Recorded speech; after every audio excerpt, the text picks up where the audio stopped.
প্রচলিত একটা কথা।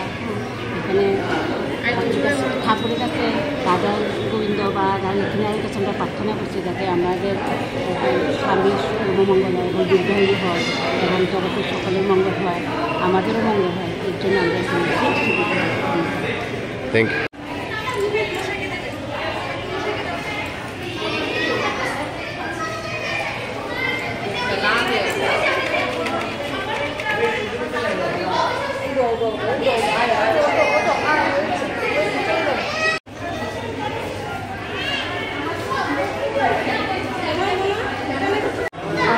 আজকে অমাবস্যার জন্য যেন স্বামীকে নিয়ে সুস্থভাবে থাকতে পারি, জীবন মানে সুখেতে থাকতে পারি, জীবন সিঁদুর খেলে সবাই যেন সবাই স্বামী স্ত্রী একসঙ্গে সুখে থাকতে পারে তার জন্য।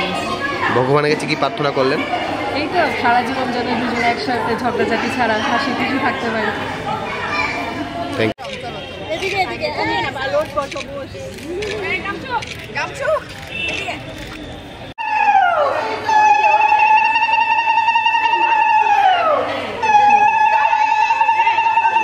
আষাঢ় মাসের মানে আষাঢ় মাসের 7 তারিখে প্রতি বছরে ধরিত্রী মাতার রজস্বলা হয়, সেই উপলক্ষে সবাই সিঁদুর খেলা খেলি আমরা।